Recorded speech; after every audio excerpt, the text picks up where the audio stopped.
नमस्कार. आपण अनेक व्यायाम प्रकार किंवा योग प्रकार करत असतो पोट कमी करण्यासाठी. पण कसं होतं जेवढं पोट कमी व्हायला पाहिजे तसं होत नाही आणि मग आपण अनेक वेळा आपल्या व्यायाम प्रकारांना दोष देतो, की या व्यायाम प्रकारामुळे माझं पोट काही कमी होत नाहीये आणि जसं व्हायला पाहिजे तसं होत नाहीये. पण याला एकच कारण आहे. ते म्हणजे कुठलंही आसन करताना किंवा कुठलीही एक्सरसाइज करत असताना तुमचा फॉर्म कसा आहे.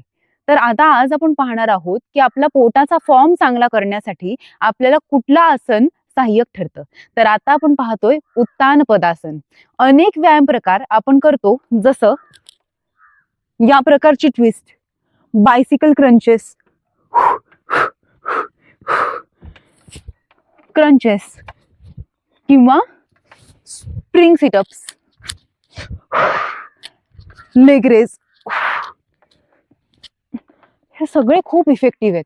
पण याचा इफेक्ट तेव्हाच होतो जेव्हा आपण पोटावरती चांगला ताण घेतो आणि पोटाच्या स्नायूची क्षमता वाढणं फार महत्वाचं असतं. तर ही क्षमता आपल्याला वाढवण्यासाठी उत्तान पदासन फार मदतशीर ठरतं.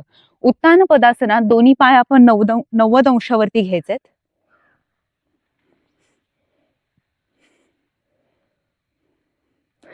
आणि पाय 45 अंशावरती आणायचे.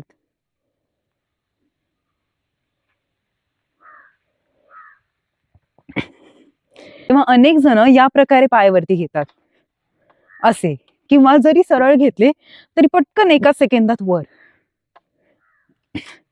पण योगासनांचा कण सराव जेव्हा आपण करतो तेव्हा आपल्याला आपल्या सर्व स्नायूंवरती त्याचं प्रभुत्व मिळवता येतं. आता माझे दोन्ही पायांचे टोज आहेत ते पॉइंटेड आहेत. तर उत्तान पदासनाची सुरुवात ही इथेच होते. आता फक्त पोटाच्या स्नायूंना मी कडक केलंय, कॉन्ट्रॅक्ट केलंय आणि थोडस वर उचललंय. आता इतकं कमी उचललंय की तुम्हाला तिथून लक्षात पण येणार नाही की मी पाय उचललेत की नाही, पण माझ्या पोटावरती खूप चांगला ताण आहे. तर आपण काय करतो, सरळ दाखवलंय त्याप्रमाणे 45 अंशावरती उचलण्याचा प्रयत्न करतो. पण त्याच्या अगोदर म्हणजे 30 अंश सुद्धा आपण सरावात आणू शकतो. तसंच 0 म्हणजे 0 ते 30 अंश यामध्ये पण प्रत्येक अंशावरती आपला सराव होऊ शकतो. पण पोटावरती जबरदस्त ताण होता, अजून थोडेसे पायावरती उचलू शकते आणि मग नंतर हळूहळू सरावात आणू शकते. जसं पाय 90 अंशावरती घेण्यासाठी जिथे आपल्याला 1 सेकंद लागत होता तिथे आपण 20 सेकंद वेळ घेऊन बघूया.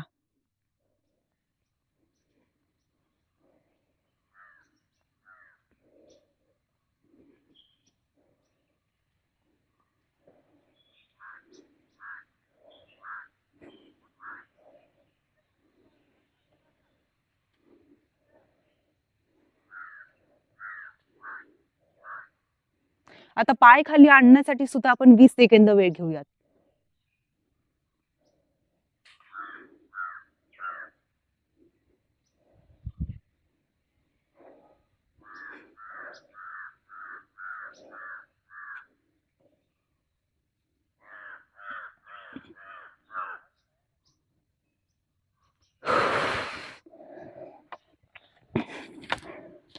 हा सराव अजून आपण वाढवू शकतो. आपण पाय वरती घ्यायला किंवा खाली घ्यायला 30 सेकंद सुद्धा वेळ लावू शकतो आणि आपल्या क्षमतेनुसार आपण आणखीन पुढे पुढे आपला सराव वाढवत जाऊ शकतो. मग इथे तुम्ही ऑब्झर्व केलं का की आपण पाय लगेच वरती का घेतो? कारण आपल्याला आपल्या पोटाला त्रास द्यायचा नसतो. म्हणजे पोट कमी करण्यासाठी जो ताण, जो प्रेशर आपल्या ॲब्डॉमिनल मसलला मिळायला पाहिजे तो आपल्याला घ्यायचा नसतो आणि एका झटक्यात पायवर घ्यायचे असतात. इन्स्टंट रिझल्ट आपल्याला हवे असतात, पण इथे कणकण मेहनत किंवा कणकण सराव जो व्हायला पाहिजे तो होत नाही आणि तो सराव आता आपण पाहिला. असं प्रत्येक अंशावरती आपण जेव्हा सराव करतो तेव्हा आपण चांगल्या रीतीने पोट कमी करून घेऊ शकतो. आता बघा, दोन्ही पाय इथून हळूहळू फक्त 30 अंशावरती असे उचलता येतील. आता इथे 30 अंश, हे आहेत 45 अंश, पण या दोन्हीच्या मधला सराव सुद्धा आपल्याला करायचा आहे.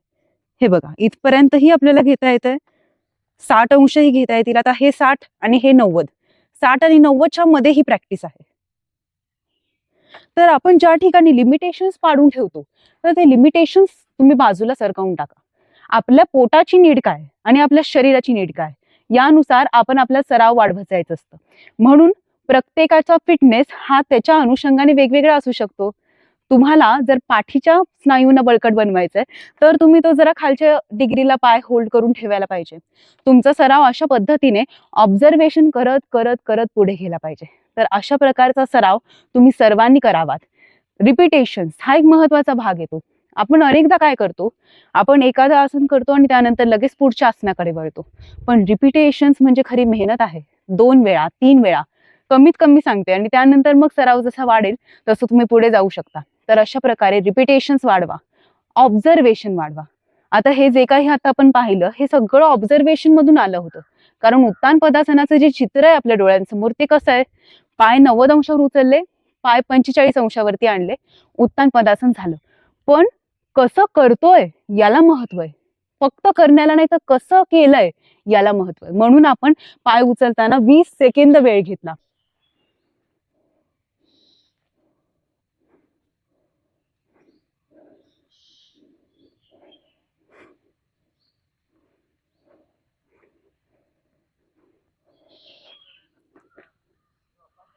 आता आपण 45 अंशावरचा सराव पाहूया.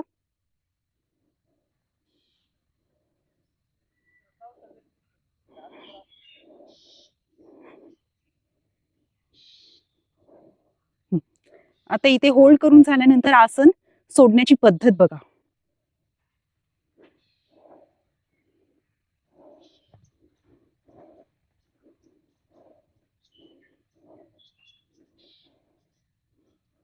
अलगद पाय ठेवून दिलेले. पाय इथे मी आपटले नाही तर अलगदपणे ठेवून दिले. तर उत्तान पदासनाचा असा सराव तुम्ही जेव्हा कराल तेव्हा तुमचे इतर व्यायाम प्रकार आहेत ते चांगल्या रीतीने तुम्हाला करता येतील. जसे हे क्रंचेस आहेत. या क्रंचेस मध्ये आपल्याला पोटाच्या स्नायूंवरती प्रभुत्व मिळवणं गरजेचं असतं. कारण पाठ उचलण्यासाठी पोटाचे स्नायू आपल्याला वरती खेचत असतात. दुसरं उदाहरण बघा, हे लेगरेज. लेगरेज करण्यासाठी सुद्धा पायांचं वजन, हाताचं आणि पाठीचं वजन हे उचलण्याकरिता आपल्या पोटाच्या स्नायूंची बळकटता महत्वाची असते. पोटाचे स्नायू बळकट असतील तर हा वर्कआउट चांगला होणार आहे. पुढचं आसन बघा, अर्धनावासन. या अर्धनावासनात सुद्धा उत्तान पदासनासारखाच सराव आपल्याला करता येतो. क्रॉसओव्हर क्रंचेस बघा, पाय वरती घेतल्यानंतर या प्रकारे आपल्याला पाठ वरती उचलायची. पण पाठ वरती उचलताना पोटामध्ये चांगला प्रेशर आपल्याला जाणवला पाहिजे. बायसिकल क्रंचेस, इथे पाय आपण सरळ करतोय, परत वाकवतोय, पण हे सगळं पोटाच्या स्नायूंमुळे सुरू आहे. जर आपल्या पोटाचे स्नायू वीक असतील तर आपल्याला हा वर्कआउट जास्त काळासाठी करता नाही येणार. रिव्हर्स क्रंचेस बघा,